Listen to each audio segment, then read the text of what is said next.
What if everything was connected? Your story, my story, and everyone's story. Love, hate, night, day, and it was all on repeat. What if you recognized the patterns? What if your existence was small and big at the same time? What if you understood life before death? Those questions might be deep, but I think it's important to talk about. Let's connect the dots.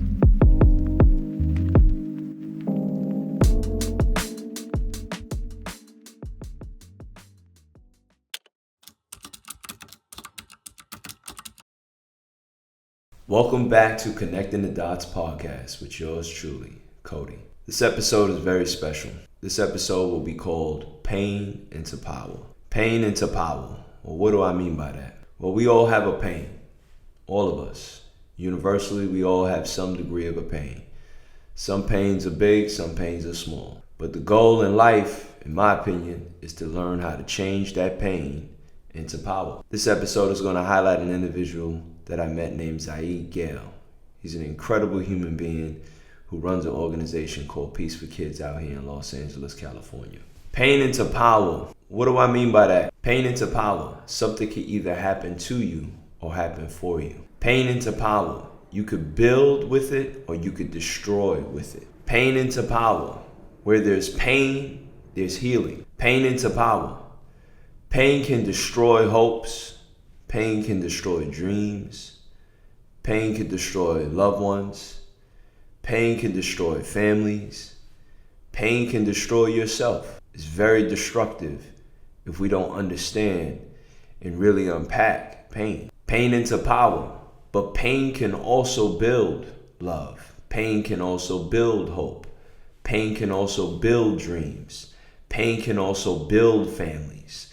Pain can also build societies if we turn our pain into power. Pain can project, healing can project. Everything comes down to a choice. Ultimately, as we grow and as we explore ourselves and as we explore the pain, whatever pain that it is that you're going through, the key to it all is to understand and unravel what created your pain, what its association with you, everything else around you in the universe. What are the steps?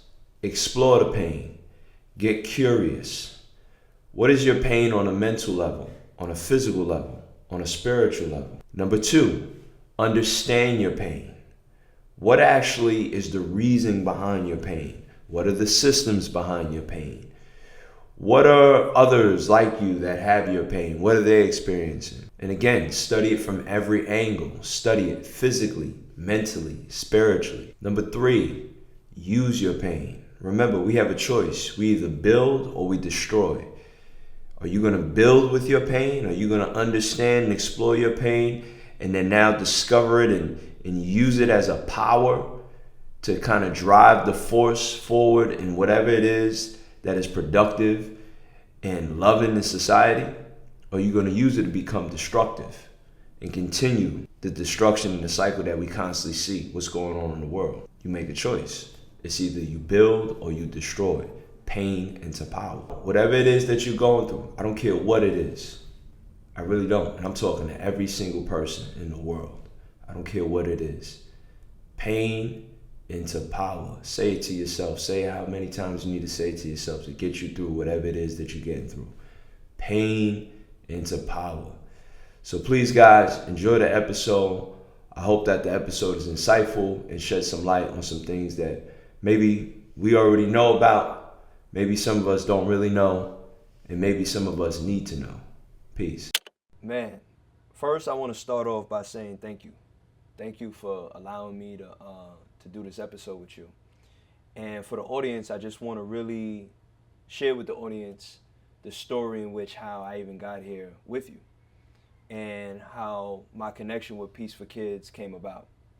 So probably about like 5 years now, I was out in Brooklyn and I went to a speaking event.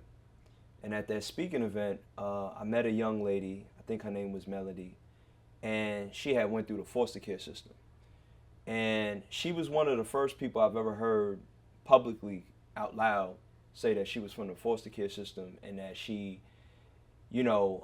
experienced certain things and that she kind of overcame it And she also happened to say that she was from Los Angeles. So being that I had just moved to Los Angeles and, you know, being out and visiting Brooklyn, I had to walk up to her and ask her, like, you know, and talk to her and ask her about, like, you know, her story, go deep into the story. And so she said, oh, you got to go to Peace for Kids.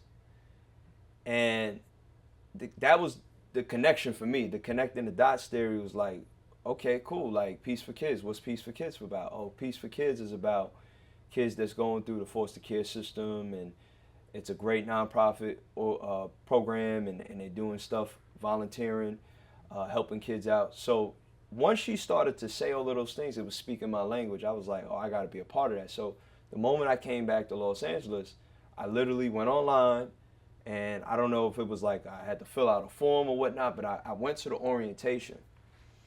And when I went to the orientation, it was, so I talk about these inflection points in our lives. Like in life, you have these different inflection points where it could be a life and death moment. It could be when your first child is born. It could be when somebody dies.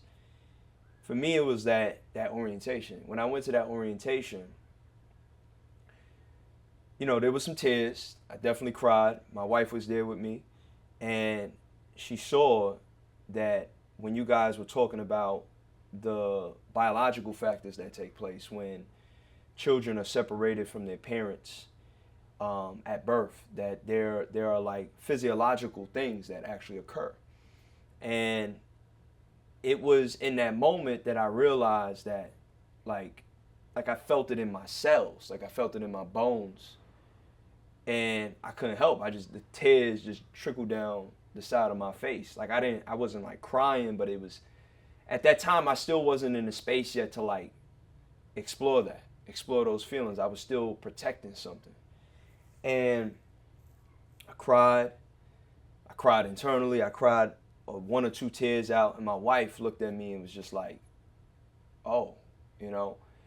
And it was the first time I realized, like, man, like, this is a real pain. This is a pain that I've never, I didn't realize really existed in me in that way.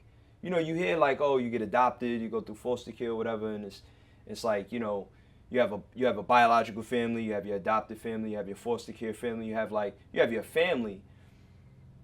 But it was until I actually saw my wife carry our child and birth our child and watch the process of the connection between a mother and a child, and actually see, even to this day, we're watching this, to this day, where it's like the connection, that biological connection, is something that you can never really remove that.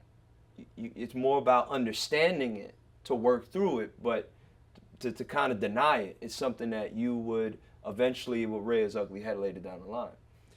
And so in that moment, I realized, like, wow, I got a lot of things to work on. Like, there was something that triggered it opened up in me where I was like, okay, I got this is more than just like coming here and working with the kids. Like, I didn't want to come here and work with the kids to help me. Right. It was something that I had to realize, like, you know, because, you know, people will do that. They'll work with people and use kids as like therapy.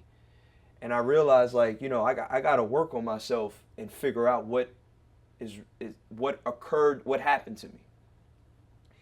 But then the second piece of that orientation was deep. And we're going to dive more into it later. And I'll let you kind of introduce yourself, Peace for Kids, and Peace for Kids' mission and philosophies. But the biggest thing that I walked away from that orientation was, you said that every superhero, you know, I think of like Spider-Man, Batman, Superman, they all had a foster care experience or an orphanage experience or an abandonment feeling. Something happened. They lost somebody. They lost a loved one. They lost something. But they were left with the pain that they had to turn into a superpower. And they made a choice whether they were going to become a villain or a superhero. And you shed the light. It was you, it was Jacob, it was a couple other folks that shedded the light on the fact that you were dealt this hand, it doesn't mean that anything is wrong with you. It just means that this is the story, And by coincidence, you now have this superpower that you're unique in the world because of that.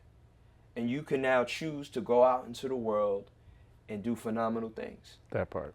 And that was just like, after the tears came the like, oh shit. Like it blew my mind, because I always had this urge to dig deep into myself, which is why I got into fitness, I got into coaching, and I've worked with all different types of people in all capacities. So I know that was a huge introduction, but I say all that to say, welcome to the show. Thank you for joining. Yes, sir. And yes, sir. Please tell the folks about Peace for Kids. Appreciate it, man. And first, Cody, I just want to share that I appreciate you for that recognition that, you know, if you're not in the space to really serve because you got open wounds, you know what I mean? There's things that you got to manage. That's powerful, brother. Because I think we do have a lot of folks who come in and want to, like, I want to be here for the kids and I'm going to do it for them. And they realize, it's actually my own wounds that I'm trying to heal. And so many of them don't even like make the association like, oh, I had a foster care experience, right? Like some folks come in like, I was raised by grandma, but it was good. I was like, yeah, but you still had that separation from your biological parents. It's still that question mark, right? So whether that question mark is, hey, how much of who my mother or who my father is in me, and I don't know because I don't have that relationship, or it's like, hey, you know, I'm in this family, I'm in this network of people, but I don't feel like them. Even though I might be biologically related to them, even though I might be adopted and I know they love me, it doesn't feel like I'm a part of this unit. There's still something different about me. And I think if more people had this elevated consciousness when they came into situations, the desire to like learn and like see themselves in the experience, things would be better. And so, you know, Peace for Kids started 26 years ago. You know, I was 23. Can you say that again? Yeah, Peace for Kids started 26 years ago, bruh. And I'm turning 50 this year, actually this month, September. You're a young man. Yeah, man, I was 23 when I started this joint, man. And so I just remember I came in with some questions because my mom was in foster care and she raised her younger brothers and sisters. She was the oldest of 8.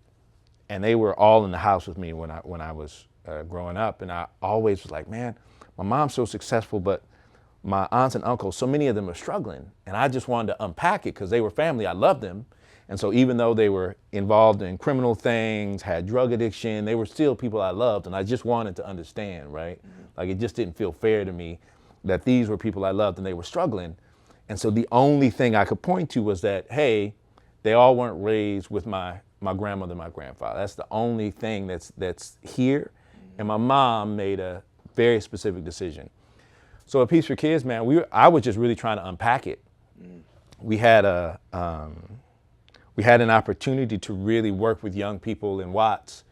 And so many of the kids that started in the program were kids in foster care. And so it was like this gift from the universe. Like, hey, you've been asking this question your entire life. We're gonna let you figure it out now. We're gonna put you around people who are going through it now so that you can see it through a different lens now that you're older, right? And so Peace for Kids was created because it was like, I recognize that real peace comes when you have clarity about your space, your identity in the world, and how you can operationalize who you are. That's real peace. Your nervous system settles. You can perceive the world around you from a place of like confidence and grace and dignity and integrity and intention. And that every kid deserves that, right? Every kid deserves to see themselves, their value on the planet, and be able to create something that's meaningful for them as an offering to all of us in our human connection. And I wanted to figure out what that was. And so the 4 came about because there were 4 core concepts that got elevated over time, because we started initially just as a garden. And the young folks taught me about 4 things that really resonated for them, that were important to their character, important to that integrity, important to their relationships. And so the first was personal responsibility. This recognition that, hey, it ends and begins with me. I have choices, even though things may have been stripped from me, things may have been taken from me, my biological family, my ability to choose where I'm going to sleep at night because I'm in a different foster home, my ability to choose my relationships, my family, right? Like those things may have been taken from me, but I still have this power of choice that is embedded within me. And that's my personal responsibility to exercise that. And then there's effective communication. The young folks, they really had to understand, how do I articulate who I am? How do I find that in myself? How do I begin to see that I have value and that my words can transform and change the world around me? Respect. And so respect is really about them respecting themselves, respecting the environment around them, respecting the relationships of folks who come in there, right? Like you recognize that there's a lot of things that are going to happen that you can feel disrespected in those spaces. But if you have this power of respect that's resonant within you, then nobody can come at you foul, right? Because you're not, somebody disrespects you, you have your response for it. And you're like, that's not for me. I'm not in that space. Like I have this great respect for myself. I'm respecting the world around me. I'm not going to engage in any disrespect. And then the last one, which I think is the most important, is the community as family. And community as family is really the core tenet of what we do at Peace for Kids. The idea here is that young people who have been separated from their biological family need a community of people who have like experience. And that when they come into that space, they are able to see themselves. They're able to, again, understand what their talents and their gifts are that they bring to the planet. They're able to nurture those gifts, and they're able to matriculate them in a way that makes them feel like they have power, agency, and dominion over this experience. And so community is such a profound and important part of our human existence, because without community, it's impossible for us to see ourselves, right? But it has to be community in which we feel valued, because people might say, well, yeah, these kids are in community, they have foster homes, they go to school, and say, yeah, they'll do all those things, but they don't see seen in those spaces because they can't be their natural identity of who they are. They can't elevate their experience in a way where it's like, I see you, I get what you're moving through, you know what I mean? And so that's Peace for Kids, man. I mean, people often ask me, like, what do you do? And the reality is we do whatever the young people say we need to do. Yeah. When I first started to volunteer, and I got around other volunteers that been here for a while, and I got around the kids, it felt like, you ever watched X-Men? Oh yeah, for sure. And you watch how like Professor X, he had this school of all these like people that were different, but for like good reasons. Right. That the world kind of outcast them, and so you meet people that had like interesting personalities, and the people that was assisting them also had interesting personalities that been volunteering for years. And it was like, when I was growing up, I always stood out. From where I'm from, I was like, they called me white boy growing up. They was like, oh, white boy, it's like, because I was like the only mixed kid in the neighborhood. Right. And which is cool, because you like, that's just what it is. Right. And so you actually get real comfortable with being different. Right. You accept that. You almost embrace it. Yeah. And but there's also the other aspect to it too, where going back to like that superhero villain role, where you can kind of almost go to that dark side. Right. And being different, sometimes you could feel like, well, because I'm different, I need to like hate the world for that reason. Right. And when I came for Peace for Kids, I realized like you guys leaned into the fact like, nah, being different is dope. Right. Like being different is like, that's a superpower. And now we're going to train those powers. Yeah. And so when I came here and we, there were all of these different activities. I think you guys had definitely had a garden, some physical fitness stuff going on. But the camping trip was where like really, that was my first time camping. That was crazy. My first time actually being in the wilderness, in a sleeping bag. I'm from Brooklyn. So it's like, I'm like, y'all, I'm thinking like we're going to go in the cabin. Nah, bro. Y'all had the tents. I'm like, oh, this shit is real. So, like for me, it was a dope experience as men. Yeah. But also just being around, kids that were going through that experience. And then it made me realize like how much value Peace for Kids bring, and how much light needs to be shed on it. Yeah, I'd love for you to talk about, man, I know you got your questions, but I'd love to hear from you. when you were going through that experience as a kid and, you had that moniker, you didn't internalize the difference. There was something about you that was like, this is something that I'm willing to embrace as part of my moniker and who I am. Yeah. And I can roll with that. Yeah, I think for me personally, when I was young, I went through so many different transitions. But as I started to, I think it's extremely important, and we'll just skip to it. We'll just dive into this conversation, which is identity and culture. So, from my experience of looking at, from the outside in, looking at like the foster care system, and I look at whether it be from private agencies or state-funded agencies, and you look at how kids of all races go through the system, and whether it be black, white, Hispanic, and then there's cross-racial, adoption or foster care. For me, it was interesting because, my mom is black, my dad is white. On my mom's side, like I mentioned before, my grandmother, there's history that, my grandmother was a part of the Black Panthers, and so I'm very proud of being black. What I mean? Right. Like I've never been strayed away from that.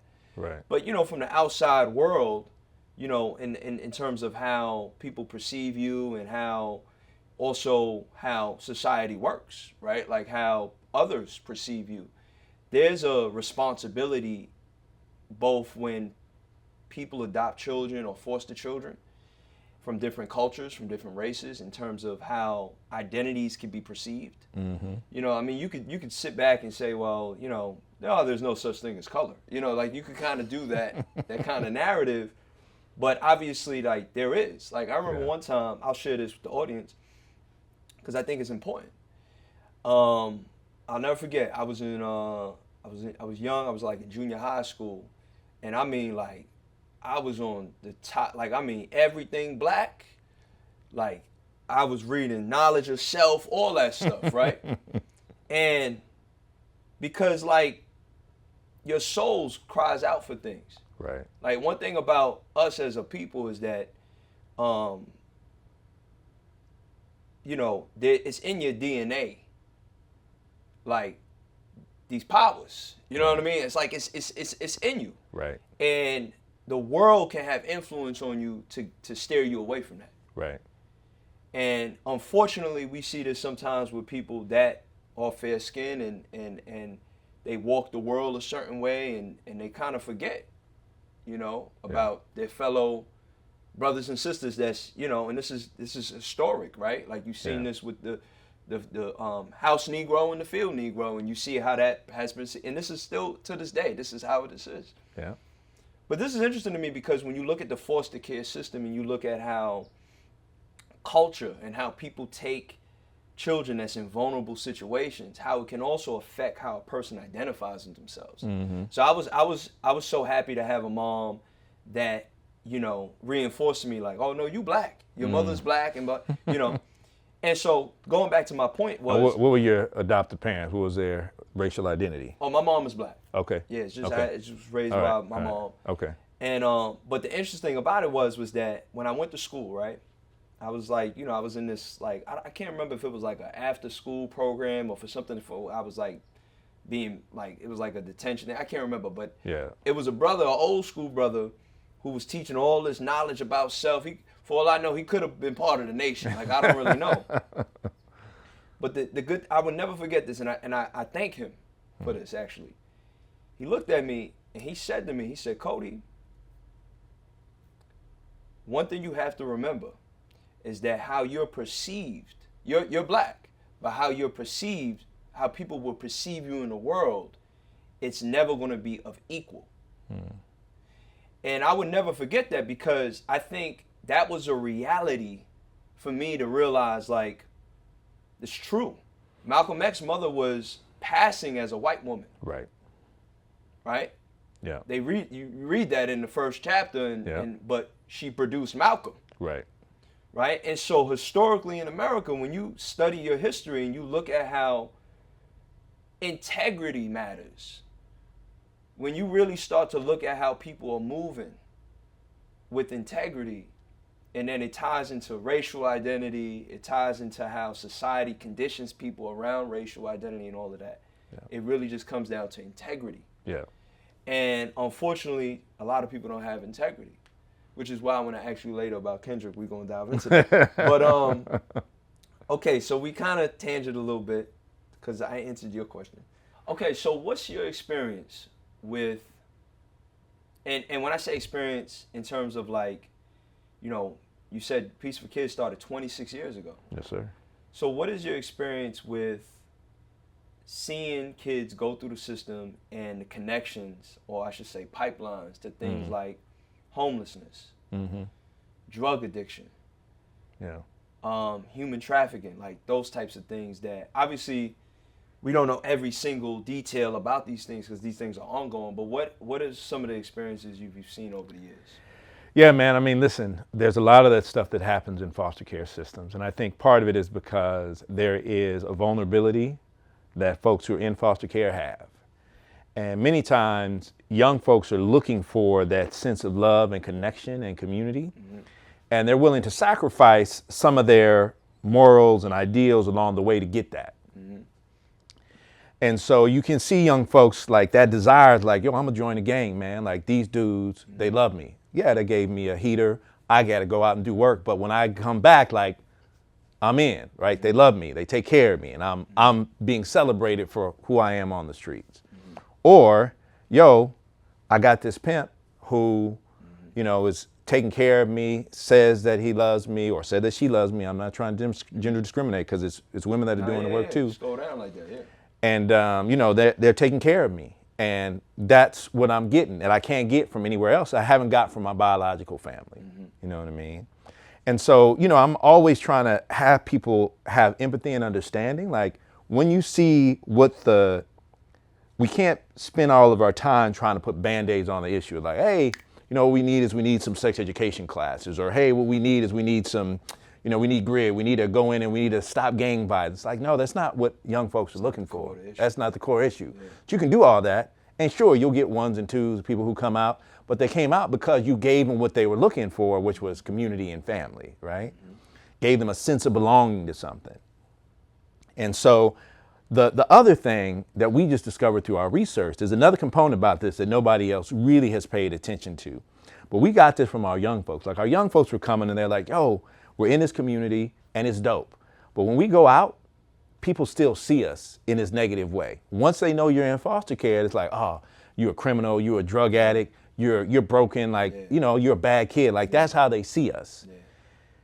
And we're like, well, if you believe that's true, let's prove it. Let's prove it. You know, like to the world, everybody's like, yo, you need evidence. So we got to get the evidence to say like, that's the way that the world perceives you. And they're like, okay, cool. So we ended up doing 2 surveys. The first survey was in Los Angeles and we had about 2,500 respondents. The second survey we did nationally. And there were lots of different survey questions on there, but the one that was most important for this part of the conversation is that we asked folks in the public what images, what's the word I'm looking for? What, not stereotypes, when you're in film and you're telling a story, it'll come to me. Stereotype. What like cast? Yeah, what is the bias? Well, it gets the bias.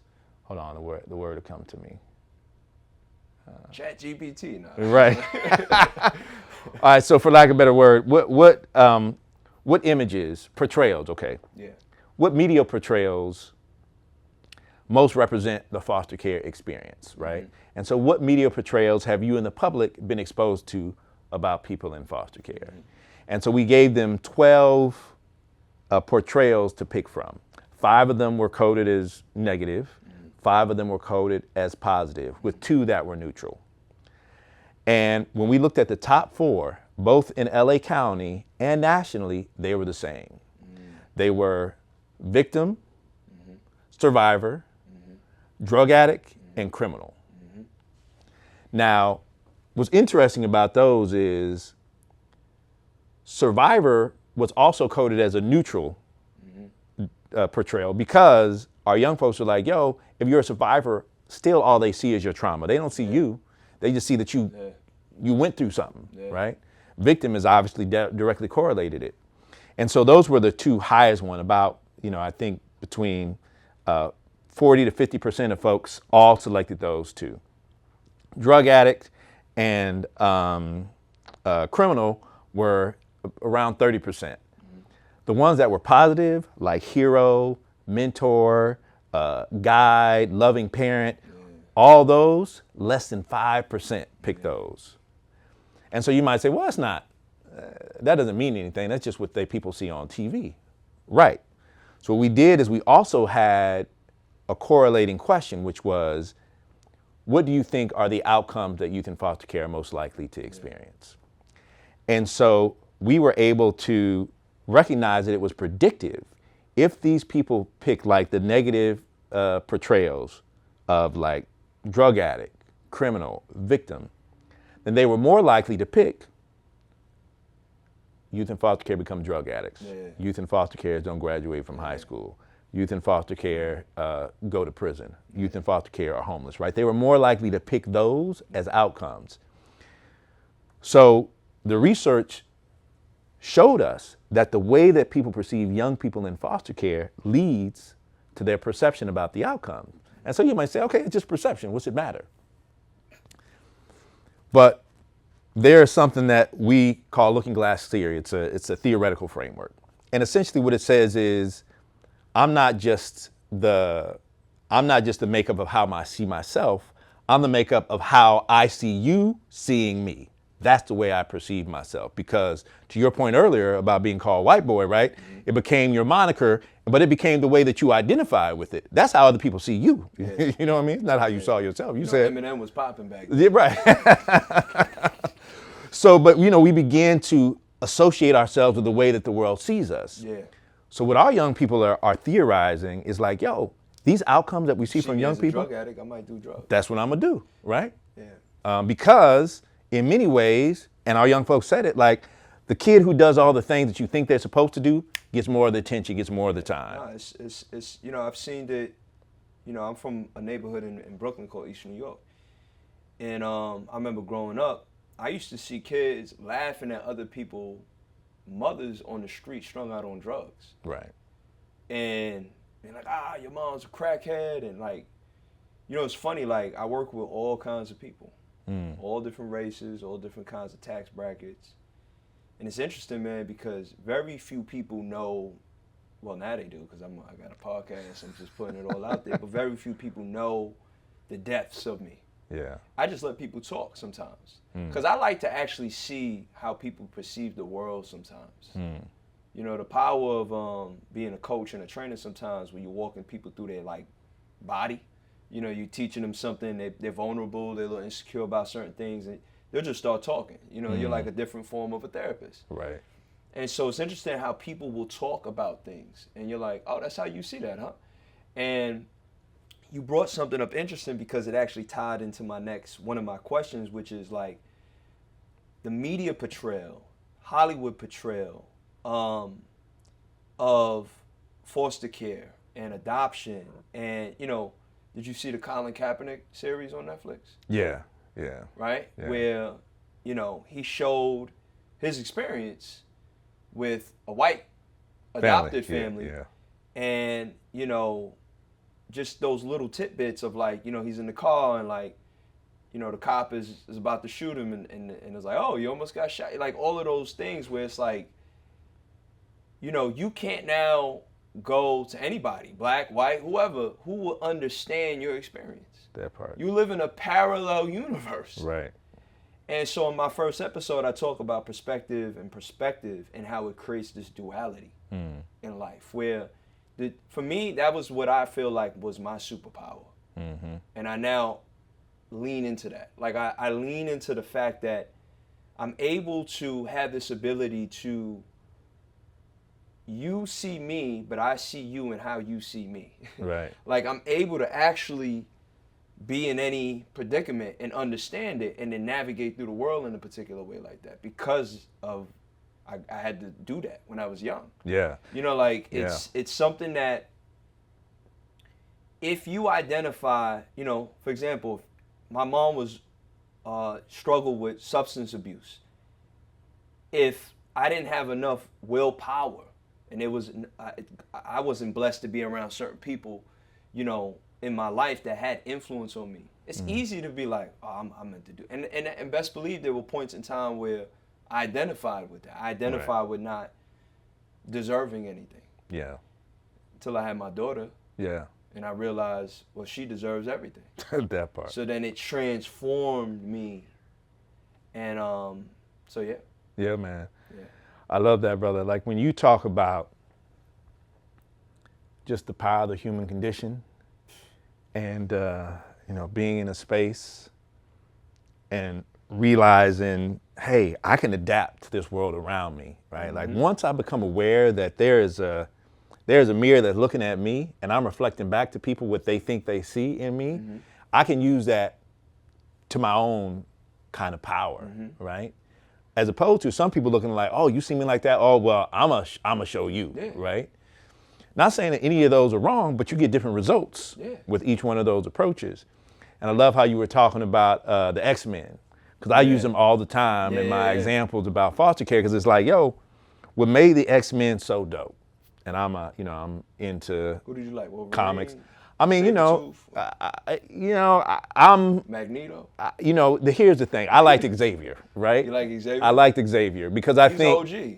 He was the OG. Like he had his stuff, and you could tell that he went through things, right? And he just had this psychic kinetic power about seeing the world and having conversations with folks. Like he was an observer from just who he was naturally, right? So I resonate with that. Like I consider myself to be an observer. And he was somewhat anthropological in his approach, right? He was like, yo, you come in, you lead. I don't know what it's gonna be. So you had different teams that came in and did different stuff, right? And some people rose to the top. People had different skills, but he was hell-bent on having a place that was diverse, right?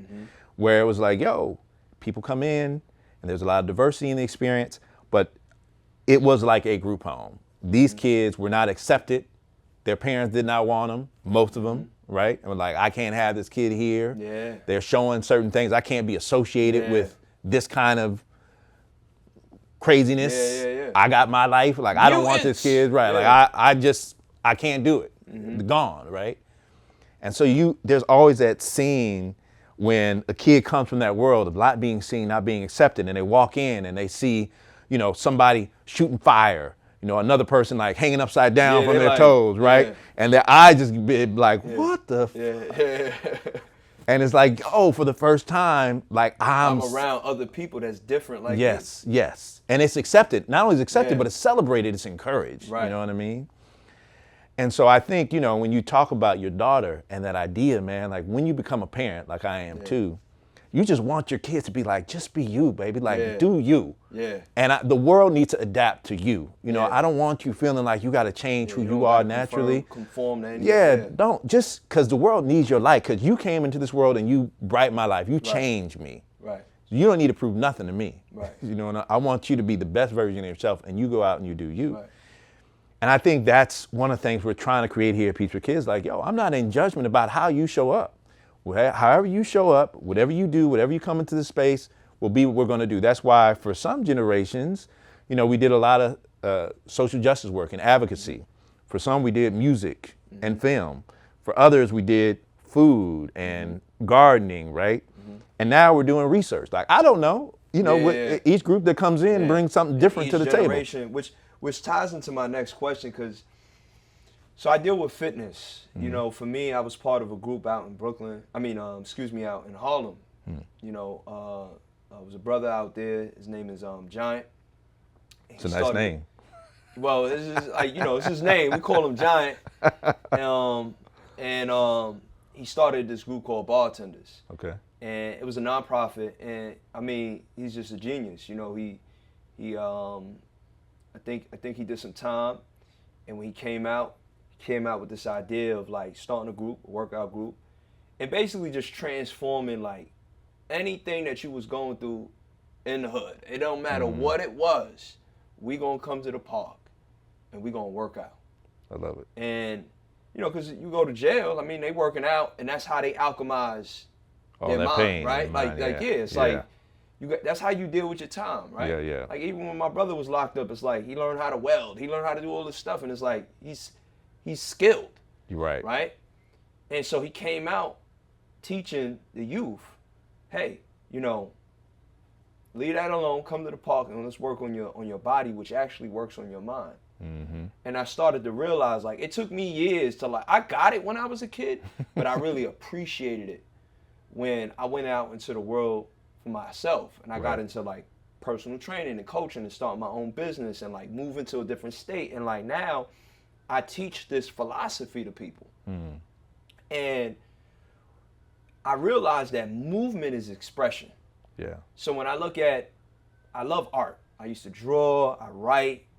I consider even this form of a podcast, it's like art, where it's like you're taking expressions and stories and connecting them, and hopefully it transmutes into somebody else that when they watch this, they're like, oh, that's touching, and it's triggering something in me. And like artistry, like art to me is just, they say life is the imitation. I mean, art is the imitation of life. Of life. Yeah. And so to me, I think like, when I think of Peace for Kids, and you're saying that you have all of these different generations of kids, or different types of kids of ages that come in and are like, oh, I want to do music, I want to do this, I want to do that. How important do you think that is on that has transformed the kids that have come here?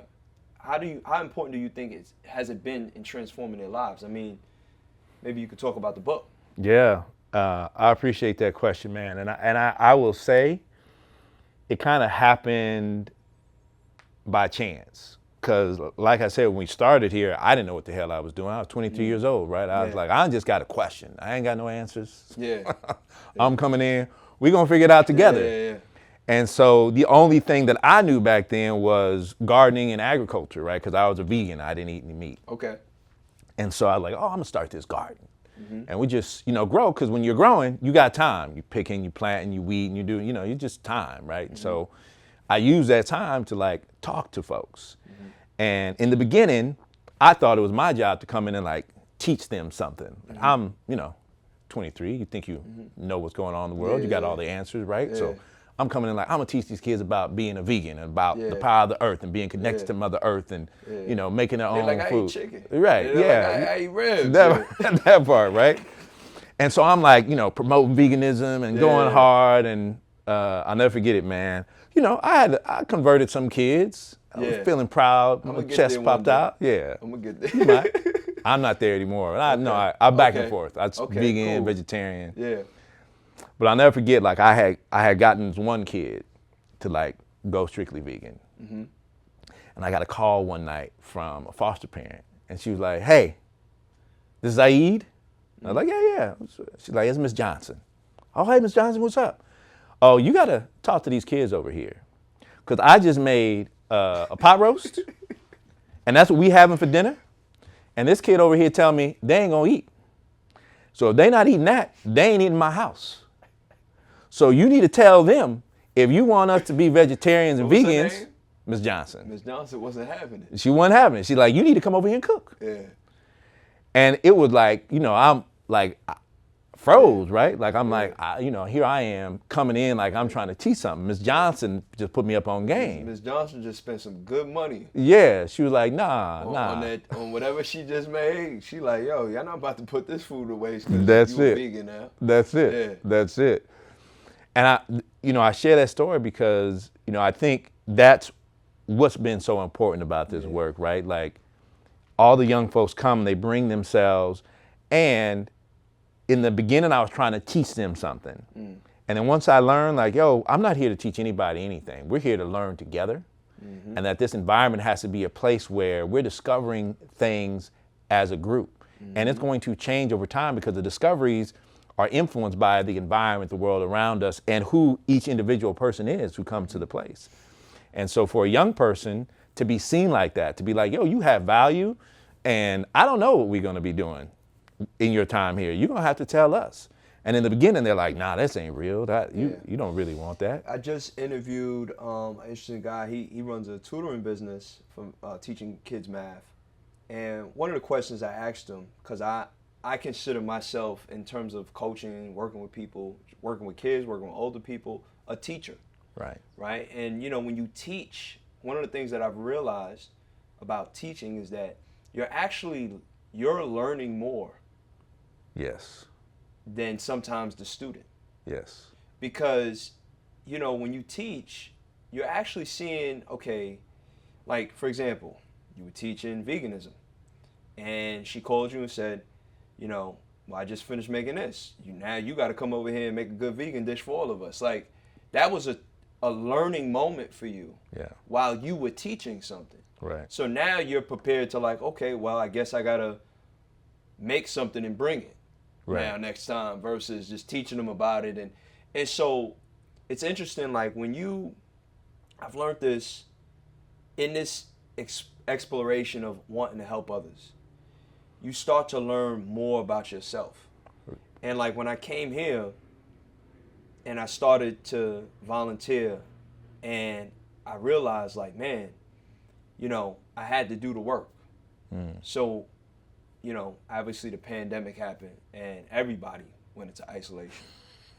and it was a lot of good and a lot of bad that came out of that. Mm-hmm. And one of the things that I dived into was this, things like disenfranchised grief. Things like the primal wound, in terms of, like, when, we talked about earlier, like, when you're getting stripped away from your biological mother at an early age, there's actual biological factors that take place. Yeah. But this one thing I want to that's going to tie into my next question about disenfranchised grief. You did a podcast one time, and you spoke about the incident, unfortunate incident with the young man. In Uvalde, Texas. Yeah. Who I don't think he was in the foster care system, but he definitely had came from a dysfunctional situation family-wise. And unfortunately, and God bless and rest in peace to everybody that lost their life in that tragic event. But you had some thoughts on that episode that you spoke about. You care to share with the audience on that? Yeah, man. My point is that pain is a projectile. And if we're not, as a community, looking at someone's pain and addressing it, then it becomes something that explodes. And we always want to respond to the explosion. Right. Because we don't feel like we have responsibility over the explosion, right? It's a catalytic event. It's like, that happened, they're bad, right? So you can point all your energy at what's wrong with that human being without taking any ownership of it. Right. And so my position is, that kid existed in the community. Right. That kid, even though he was young, right, had been around other people. Other people had the opportunity to see his pain. Other people had the opportunity to see what that young person was moving through. And I guarantee, if that kid had been in a space where people saw him and valued him and gave him some tools, that there wouldn't have been the opportunity for those things to happen. Yeah. And so we spend so much time talking about the event that's the catalyst for, like, a political campaign and a catalyst for us calling society wrong, or blaming a racial identity, or blaming a group of people because of whatever conditions that they're in for what's happening. And we just use that as our own catalyst to make us feel as though we're better and greater than. When the reality is that projectile of pain is something that is pervasive across all the human condition. And if we take the time to say, like, what's really going on? What is happening with young folks that they're feeling like, I got to take up arms and go kill somebody, kill some kids at my grade school to correct this projectile of pain that is building up with me that I don't know what to do with, right? And that, to me, is what's most hurtful about what goes on. Is like, we never had those conversations, right? We had the conversation like, the family was bad, and there was the kid was bad. He was a troubled kid, like troubled kid. Yeah, and he had mental health problems. You put it on. Sorry to cut you. No, cut there. Because I see it so much, and I'm passionate about it. Because you mentioned it earlier, you did a study. Yeah. That shows in the media, in Hollywood, and film, and people. When I first rolled out this podcast, I was like, I don't want to talk about nothing political, because I really don't like politics. Right. only because I come from an environment where you actually see that both sides are pit against the middle. Right.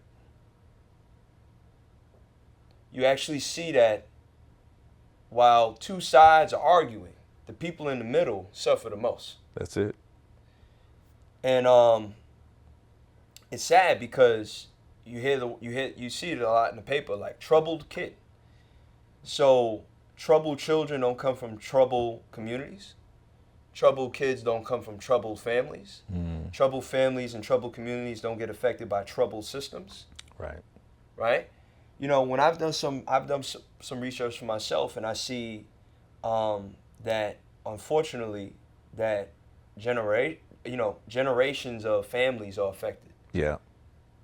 Of foster care and of being part of a system, is from jail to foster care, and it's hard to like think like, well, is that by design? Mm-hmm. Is it purposely not funded? Is it purposely like people are not paying attention to certain things? Is it by design? Because when I had looked into what disenfranchised grief was, it was literally defined as a way where like, let's just say, you lost your arm from a chemical reaction at a facility that you worked at. It's very different than saying my mother died. Right. Disenfranchised grief means it literally is not a part of the collective. So I'm gonna just go to the next story. Right.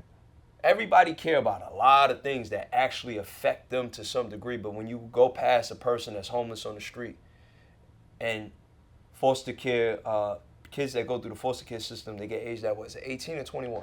21 in California, 21. yeah. And you're seeing young kids strung out on drugs on the street. Yeah. And you walk past them and you feel like that can't, that doesn't necessarily affect me because, why would you see the connection? Right. Because your life has, you perceive that your life is not connected to that. Yeah. The point of why I wanted to do this podcast and the point of why I wanted to have this conversation is that when people start to complain about things, eventually it does get connected to you. Yeah. Because essentially what starts to happen is that the things that we don't pay attention to eventually starts to affect you. Mm-hmm. And then now we want to put it on politics. Right. So I bring up that story of that unfortunate situation because that was a young man. Mm-hmm. He was a child who killed other children. Yeah. But nevertheless, he was a child. And children, unfortunately, in a broken world, become broken, and then they continue to break others. Mm-hmm. There's the saying, hurt people hurt people. Right. And so what I really, you're probably like the only person I heard speak about that because I actually had the same feelings when it happened. Mm-hmm. People were asking me about things, I was like, I don't really want to talk about it. Right. Because for me, it was like, it's just going to continue to happen if you just focus on one aspect of the story. Yeah. And you don't pull down the veil of everything else that actually got that young man to that point. Yeah, man. I think, and I want to ask you this question because when you talk about disenfranchised grief, what it also brings up for me is there's this, there's epigenetics and generational trauma that comes into these narratives. And one of my mentors says, like pain pushes until the vision pulls. And so there is this like callus of pain that is happening. And we're still like embodying the pain instead of moving to a place of having it pull us to something different. And the reason why I say that is, when I look at what happened in Uvalde, when I look at all the cases of violence where you have young folks engaging in these processes, and you look at all the politicizing around gun laws and all that, what strikes me is that we haven't addressed all the things that continue to catalyze personally and in our unique families, generationally, and ancestrally. And so what I mean by that is, I always remind people, look, we're in the Americas. Right. And in the Americas, we have not process the fact that so much of what has happened here has been about creating trauma for groups of people to benefit someone else. That's built into the culture of who we are. Like genocides that we've created in this country against the indigenous folks. For power. That's it, right? And so you go from the indigenous to the slaves, and then you talk about the immigrants that come in that also experience all these things. That's kind of how we built it. And we have not atoned for the generational trauma that we've caused to all these folks along the way. And so what happens, and they're beginning to understand this from like a cellular standpoint, and I'm not a scientist, I can't speak to it, but I know that there's been some work done on like, hey, when they look at the folks who are direct descendants of the Jewish people who went through the Holocaust, and they have increased rates of depression, they have increased rates of PTSD, like all these things, even though they haven't experienced the same thing that their grandparents or dad, mom experienced, their aunts, their uncles experienced. It's because of the epigenetic factor of the generational trauma that's being passed down from generation to generation. So it evolves with us as a people because we have not dealt with it, right? And so my question is always, when are we going to take the moment to deal with all the trauma that we've created? Number one, with ourselves, within our families, ancestry, understand that, unpack that. And it sounds like you've done that work, right? Oh, and continue. Yes, right. Yeah. And it's a lifelong thing. Lifelong process. Yeah. But when do we begin to do that as a society as well? When do we begin to say like, hey, the conditions that exist today are directly related to things that we've done. Yeah. You can even trace it back to what happened when the first ships came over here. Those folks were being persecuted when they came here to the Americas. And so the only thing that they knew when they came here was that we use violence to control society, right? Because that's what they experienced. They were persecuted because of their beliefs. So I'm not saying that any of this stuff is wrong. I'm not saying that people were justified but what I'm saying is until we look at it, like really look at it, till we do the work that like you did to say like, hey, there's this thing in me that I have to really begin to understand and mobilize and catalyze within myself so that I can be a better human being on the planet, so that I can connect with people and make these dots of understanding and perception and curiosity. Until we do that, we're going to continue to have these pervasive problems. And it's nothing political, it's human, right? When I I don't want to share with the audience on why I wanted to start the podcast, but something traumatic happened this year for me. And so I'll just leave it there, but the concept, one of the things that came from, I love human biology, human anatomy and physiology. It fascinates me because I've said this before. When you study the body long enough, you get interested in the universe. Because you start to realize, like for example, like your brain, the neurons in your brain is like the way in which we work is the same way the solar system works. So the stars around us work, and there's these parallels. And so to dive into it a little bit deeper, because that's what the show is all about, which is energy and frequency and vibration, and we think about generational trauma. Like I had recently found out that my, so I told you that my, I'm not going to share too much, but let's just say that my mom had a lot of trauma in her past. My dad had a lot of trauma in his past. When I was a kid, I had a lot of dreams, vivid dreams. I had these feelings. I had like things like physically that I would like feel in my body. And I couldn't explain it, right? Like it would like I would work it off by working out. And it's why I was able to transmute that into working out. But it's funny because I remember last year, man, I'll share this part. I had my wife remembers this, I had a hard cry. Like I remember one day it all, and I've never cried like that before. Like it came out aggressively. And so I had this belief that a lot of people are walking around with that. Yeah. For whatever stuff they got going on, like energetically, they have this heavy thing. And even in the best settings, like I've worked with people that have a lot, but they have very little. Yeah. Inside. Yeah. And it's interesting because the connecting the dots theory for me was like, when you look at our brains and you look at how the neurons are, and how neurons, when they connect together, they fire. Well, if we're having a conversation, it's like the two neurons are firing, and then we're like this cosmic brain. Yeah. And, if you don't keep up, you don't stay sharp, your brain, those neurons, those connections die and you die. Yeah. You meet people that like they're losing their memory and it's just like, they forgot where they put their keys and it's just sad to watch, right? Mm-hmm. It's kind of like society. The wisdom, the caring, empathy. And when you think about like, you mentioned like, well, we got to get to a place where, well, empathy is like a muscle that we've been really lacking in, right? Because we care so much about power and control. Right. And I can tie this in actually to one of my other questions that, I think it's a necessary question to ask because, we've seen this play out, unfortunately, in certain parts of the country. For example, there was a family out in Virginia, a white couple, who adopted, I think it was 5 or 6 black kids, and literally had them work the land like slaves, like had them work in the field, and was feeding them scraps and like treating them like it was like the 1800s again. And unfortunately, I just feel like when we look at the system, the way that the system is designed sometimes also attracts people that exploit people that have vulnerabilities because they're coming from a vulnerable situation. Yeah.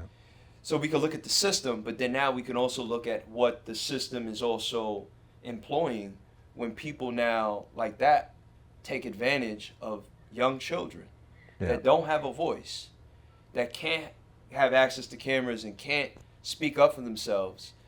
Have you experienced things like that before, where you've seen, lack of better words, bad foster parents?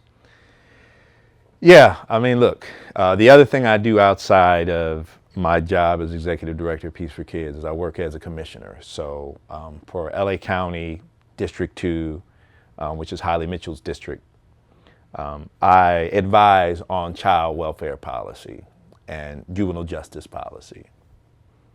And so I've been doing that since 2019. And over the 26 years that I've been in the child welfare space, there are some bad foster parents. And, personally, I have stories. I'm not going to share them now because I don't want to, I'm still connected to those families and I don't want to expose kids who went through some pretty horrible things under my watch, right? And not that I feel responsible, but I think there's this collective thing, you see something like, I can't put my finger on it. Something's not right. You know what I mean? Kids look fed. They seem okay when I talk to them. They don't say anything's wrong. Something's not right, right?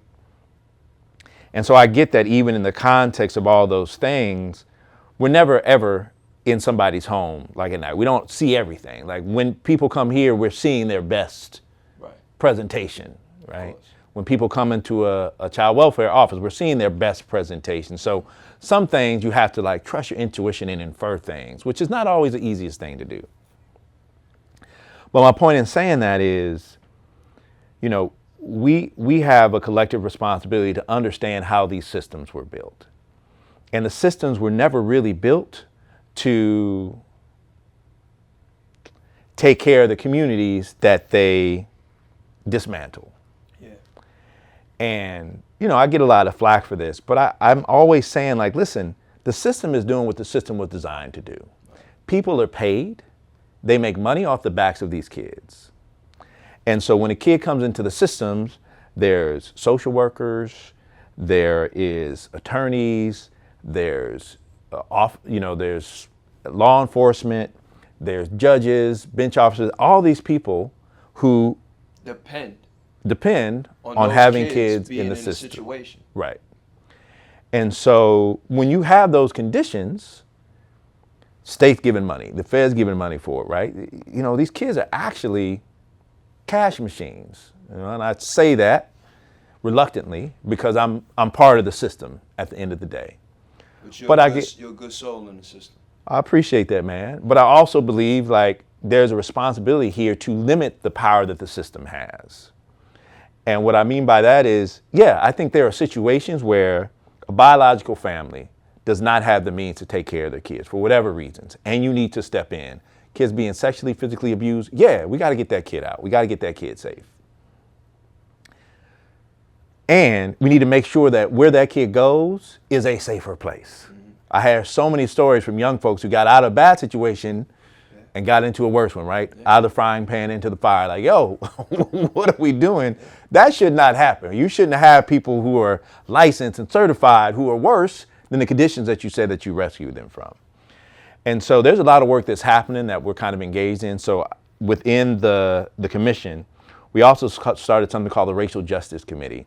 And so one thing that we know has been prevalent, particularly in Los Angeles County, is that black children are overrepresented in systems. So in LA County, black children represent about 7% of the child population, but they represent about 25% of the foster care system. So black kids come into the system at a higher rate. They also stay in systems longer than other racial identity groups. And so we realized, again, going back to things that we were talking about, that systems have been so pervasive in the black community. Because you go back to the crack epidemic, what happened was the response was, hey, there's this epidemic that's happening around drugs. We got to get these kids out, because they're at risk. And so you had this birth of this incredibly large foster care system where before that, Department of Children and Family Services here in LA County didn't even exist. It was a part of DPSS. And so Department of Social Services. And so then it became its own department because it's like, we need to fuel more resources into this department to get these kids out of these horrible situations. And so the black community then became dependent on child welfare, right? It became the thing. So talking about the epigenetics of the cycle, it just became like a part of the black community. Yeah. And we haven't really been able to separate ourselves from that. So social workers who come in, they get trained on the old ways of thinking. They're like, oh, this is a situation, this kid got to come out. Now, fashion that against today's era, right? So you had the crack epidemic in the 80s. When the opioid crisis happened in the 2000s, it was a different view. Yeah, let's talk about it. Yeah, man. Let's talk about it. They weren't blaming the community, let's right? Talk about it. Yeah, they weren't blaming the community. Yeah, brother, look. Let's talk about it. They blamed the black community about the crack epidemic. Demonized folks, said they were bad people, horrible human beings, took all the old racial identities about blackness and brought it into the fore, right? Use law enforcement like, how are we gonna break people down? And literally, the head of the police, LAPD, said, these people need to be taken out in the street and shot. Like, they said that, right? This is the 80s, they're not talking that long ago. Yeah. The opioid crisis happens, and they're blaming the pharmaceutical companies because the opioid crisis is seen as more of an issue that is not affecting the black community, but is widely affecting the white community, right?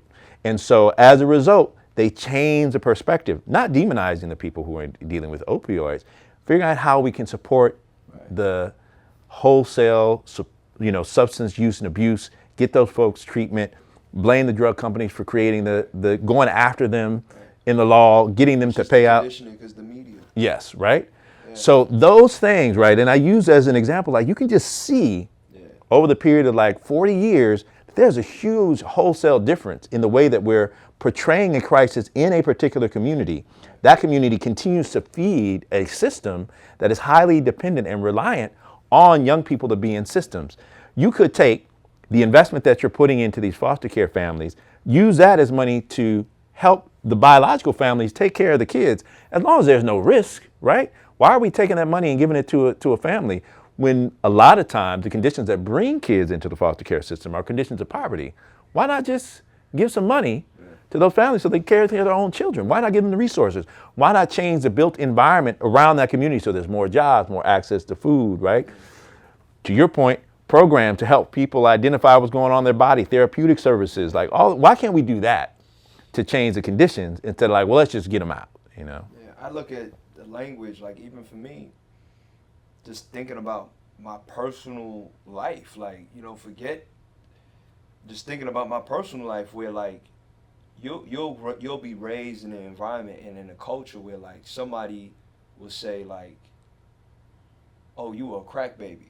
Mm-hmm. Right? You were a crack baby. Like that was common. That's common. Yeah. Yes. Crack baby. And so you walk with that. Yeah. You hear that from young. Yeah. And then you read something about like opioids and it's like substance abuse. Right. Yes.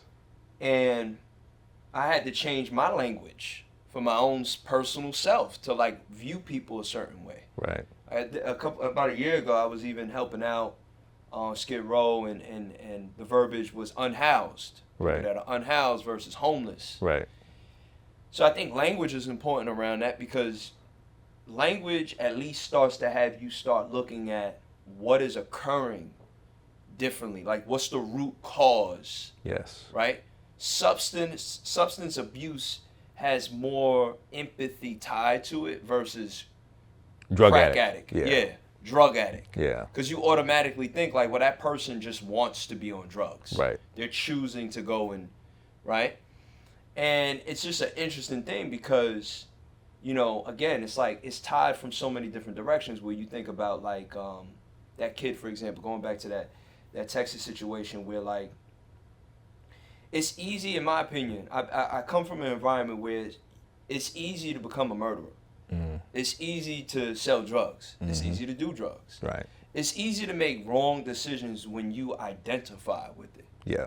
Right? When you start to go like, man, this is my destiny. It's my life. My mom's, my pops, my uncle, like whoever.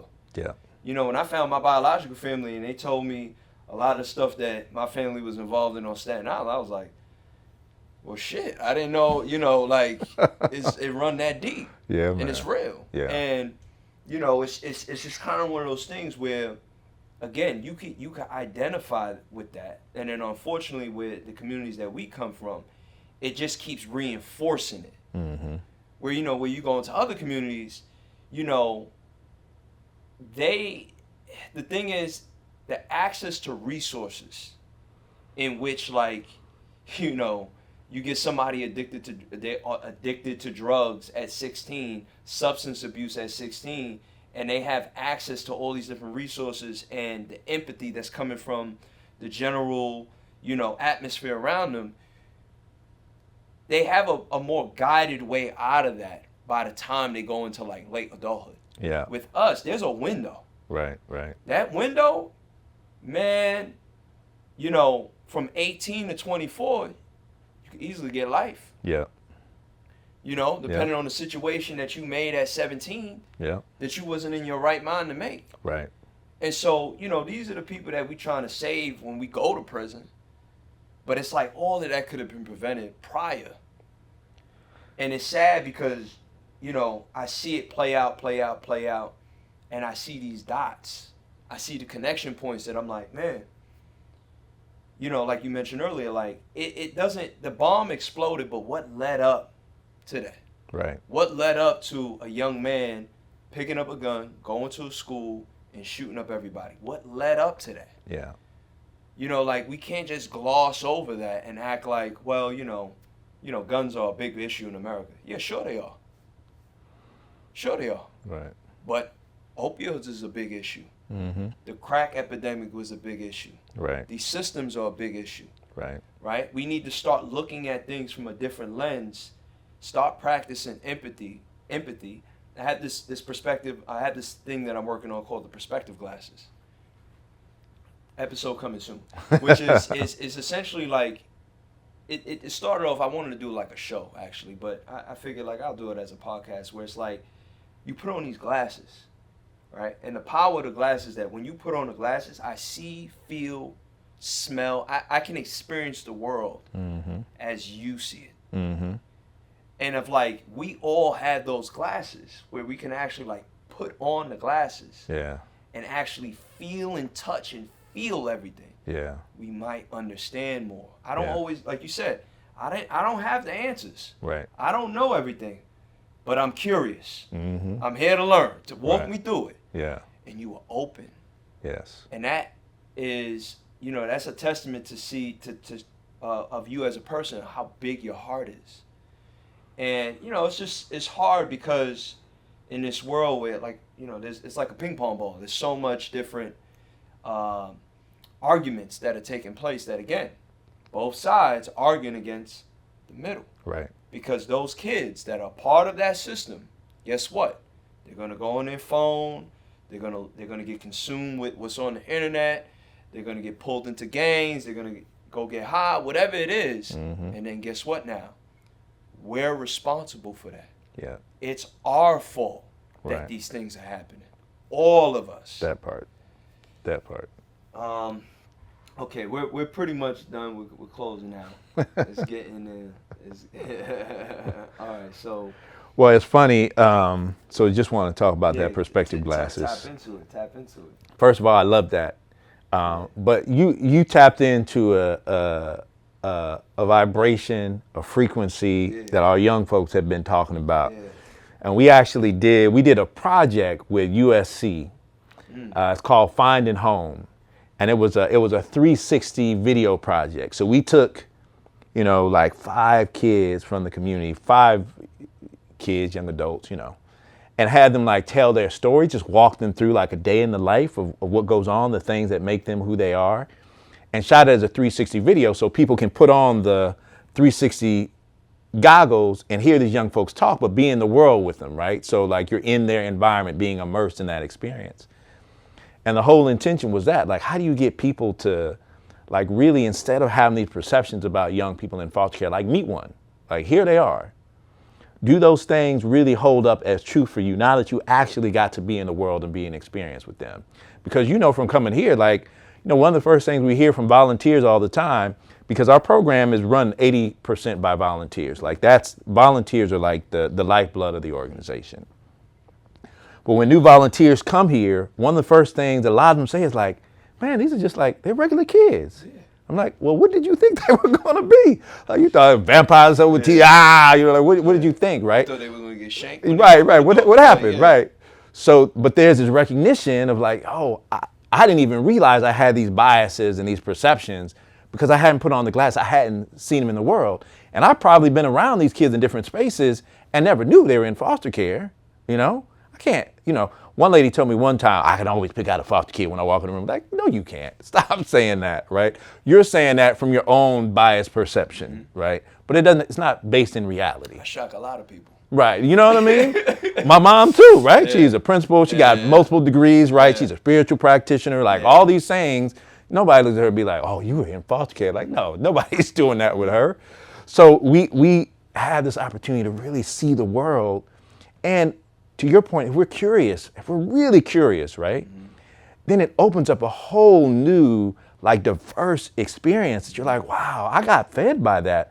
I didn't expect that. That's why I'm here 26 years later, right? Mm-hmm. I'm continuing to get fed because I'm still curious, right? Mm-hmm. One of the things that I'm curious about now is like, we've had generations of young people come through who are like really driven and figure some things out, right? You mentioned this book series. So, the young woman who wrote this book called Nani, she's actually the program coordinator here.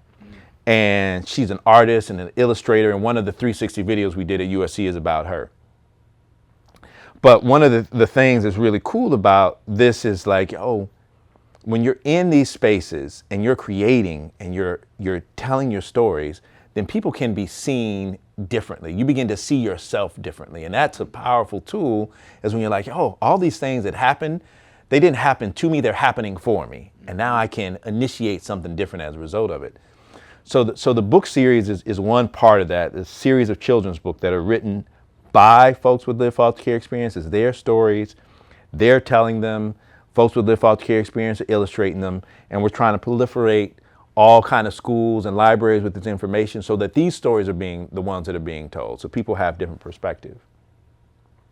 And so as you talk about, like this connecting the dots experience and your natural curiosity is beautiful, man, because that curiosity leads to the creation of things you would have never expected. Like this young woman never thought she was going to write a children's book. You know what I mean? Like it never even came into her mind, but because she was having conversations with kids and hearing from the kids in the program, like, there were never any stories about me when we went to school. Like there were stories about all kind of other different kids and their situations, but never about a kid in foster care. Yeah. She's like, why is that? That happened to me too. We got to do a book, right? And just to tap onto that one more piece to that is, one of the things that always, when I started doing this job, personal training, getting to work with people personally, one of the main things that you come across often, right? Doesn't matter, gay, straight, white, black, old, Democrat, Republican, whatever. somebody dies, you feel grief. When you're sad about something, when you feel betrayed, you feel betrayed. Man, I can't tell you, I've worked with people where you get to experience the human being. Mm-hmm. And, you know, you see people in every stage of their life. And coming from my story and where I'm from and just everything, those perspective glasses enhance, because now I'm getting different lenses. Yeah. And you start to realize, like, well, this is why we're so isolated. When I first moved to LA, I'm like, you know, I'm from New York. It's a melting pot in New York. You get a mixture of everything in New York. Right. I'm like, wait, where all the black people at? When I first moved here, I was like, where? You know, and I don't have any problem with any other race. I'm just like, why is it just only groups of people isolated? Right. And then I realized, like, you know, you look at the areas and you're like, oh, okay, then you study the history and you get, you know, you meet some natives that been here a while, like, oh, that's, and it's like, oh, okay, I guess it's like that too in New York, but it's just different. Right. But you start to realize that these bubbles that people live in, it's dangerous. Yeah. And we live in these bubbles now through social media. We live in these bubbles through, in every aspect of life. We've been in bubbles. Tell it. And those bubbles now, when I had this idea came to me, I was like, I got to start popping them. So now you're human being, the being in you. Right. Oh, we going to have to touch each other. Right. You know, like I've been heavy into the AI boom. And they have, you know, Neuralink where they put in the chips in people's brains, and man, it's showing you that the brain is electrical. Yeah. In other words, like when we're having this conversation, it's electricity that's happening right now between us. Yeah. And so you realize, like, people avoid certain things because it's uncomfortable for them. And those uncomfortable conversations over a period of time, it keeps happening. And so what happens over a period of time is that because those connections never happen, things die. Like I said, like, there are people that are wise, right? That people never listen to. Right. It goes going one ear, out the other, they die, and then the bullshit persists. Right. And you see this across the board. And so for me, it was like, man, I got to get on camera and share what the elders and what the wise men before me gave me the jewelry, and now project it onto the camera with all of the other information I've gathered along the way. Right. Which brings me, because we're going to close soon, we touched a lot. I'm glad you brought up the book, but a couple LA questions. All right. I'm in LA now. And I wanted to touch on this, but I'm going to touch on this current one first. All right. So I saw you post Kendrick. Kendrick came to the Peace for Kids. He did. He blessed her.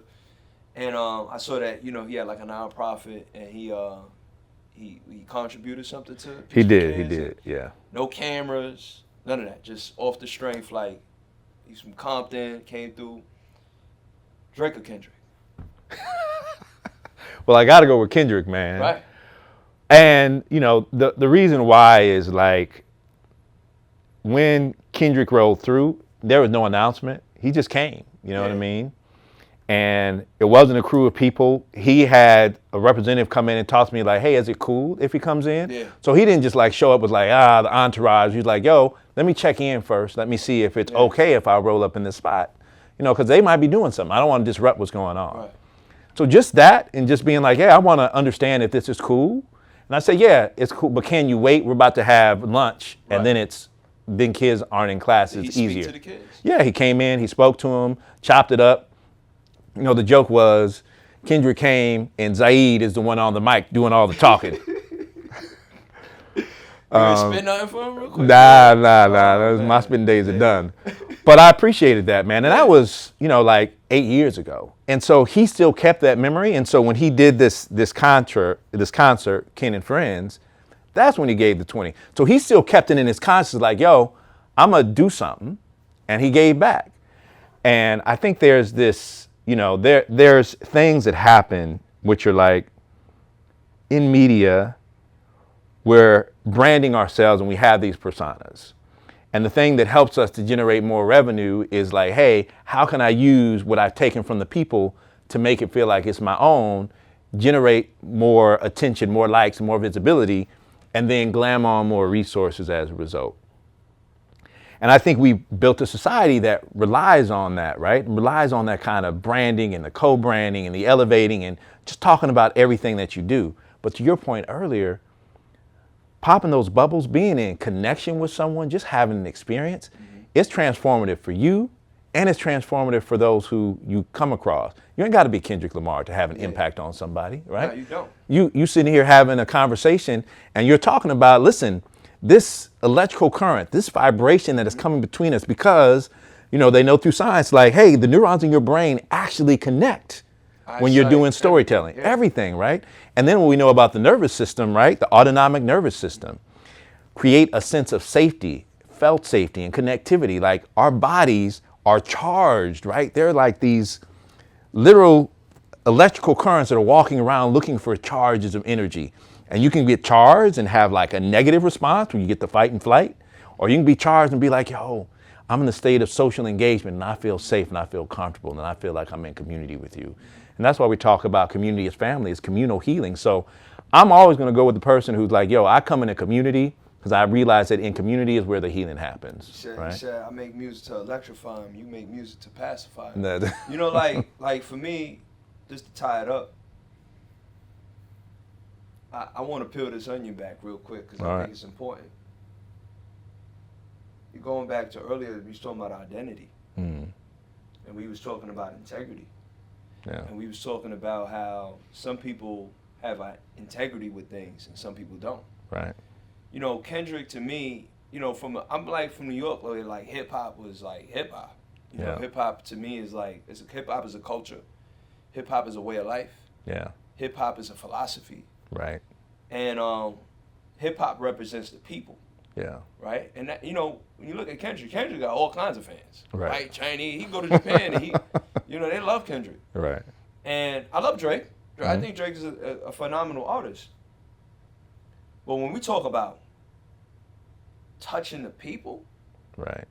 When you hear Kendrick, his last album, you know, Kendrick's saying some real shit. Like he's talking about generational trauma. Yeah. His family going through drug addiction. Right. I think he alluded, I'm not sure, I don't want to speak incorrectly, but, you know, something about molestation and, you know, things that occurred in his family, or, you know, he's talking about things that we need to have these conversations as a community. Right. All of this episode of what we just talked about, Kendrick has been talking about. Yes. And what's amazing is that he can make commercial music that's global and still sneak in some real shit. Right. To me, it was always like a no-brainer because vibration-wise, frequency-wise, it's like, well, I resonate with that. Yeah. I can't, you know, like, I don't got nothing against the Sexy Red and the feature with Drake, and that's cool. Right.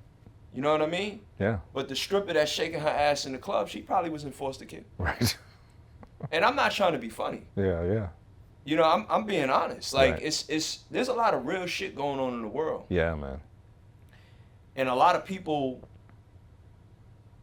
will exploit that. Yeah. To benefit them. That's it. And so, you know, we see this in movies, we see this in music, we see this in every capacity. So for me, it was a no-brainer. I had to ask the question because I'm in LA. I think Kendrick is dope. By the way, I'm not a huge Kendrick fan. I don't know every Kendrick song, but for me, it's just like, it's real. Like, it's real versus fake. Right. I don't identify with fake things, like things that feel like it's not authentic. Right. So when I brought up when, you know, Kendrick came to Peace for Kids, that's authentic. He like, oh, you know, we pull up. Right. You know? Yeah. That's just a real human being. That's it. And so, okay, I guess we covered a lot. Okay, so I keep wanting to say Zaid. I want to say Zaid. Zaid, thank you. Thank you for your presence. Thank you for, you know, sharing the space with me. Thank you for coming on to the podcast and sharing the story about Peace for Kids and just all of what you've been contributing already for the last 26 years. And just thank you for existing. You know what I mean? People like you are just phenomenal human beings, and I think the world needs more human beings like you. I want to leave the audience with, number one, how can they get the book? You can go to Amazon, and you can tell them right in the camera. There you go. You can go to Amazon. You can look up Nani, Nani, and purchase the book. It should be about $20 on Amazon, and support the campaign. The goal of this book is not for us to make money. The campaign is to get a book into every school so that educators, librarians are having conversations about foster care, so we can change the way that young folks are perceived, so they get to see their story and their experience in the classroom. The other thing that we'd love for you to do is come volunteer. If you're in LA, there's an opportunity to come show up, be a part of this community. Our programs are on Saturday. Orientation and training takes about 8 hours, but we think it's necessary so that you get the skills and the understanding that will be important for you to have success in this community.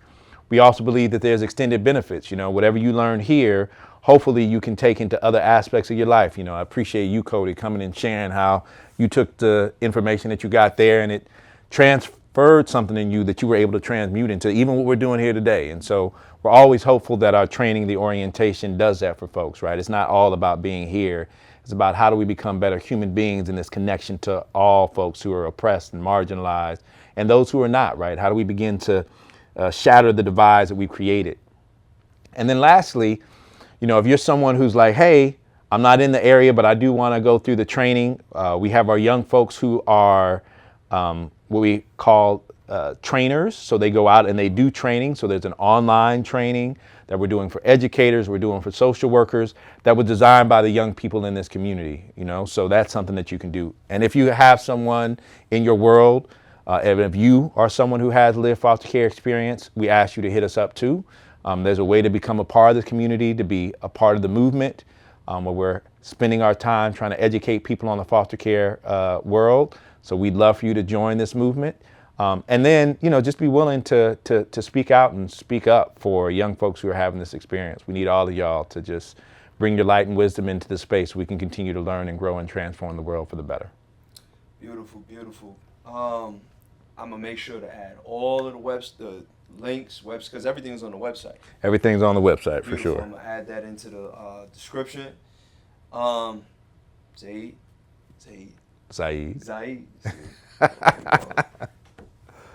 One day. It's all good, man. Zaid. Yes, sir. Thank you. And thank you for your patience. Thank you guys for joining us on Connecting the Dots. Please reach out, tap in, purchase the book. I'm pretty sure you don't even need a little one to get the book, but just purchase, because like we discussed today in the podcast is we need to start practicing empathy. We need to start shattering and busting these bubbles and forget all of the noise that's out there, and let's try to practice more love and empathy and understanding. Let's become more civil. Let's start coming back to a place where we can have our logical brain and our emotional brain work together. And let's go connect those dots. So peace and blessings, and thank you for joining me. Hey, nowadays the pain follow me. Deal with trauma privately. I don't wanna be a burden, I handle things defiantly. Spent a decade searching for a higher power guiding me. Figured out that faith is not up there, that it's inside of me. Act with execution, what's a plan with zero action? Faced with bad habits, knowing it's a magnet to my imbalance. I'm somewhere between confidence and arrogance. The middle ground is treacherous, I work on getting out of it.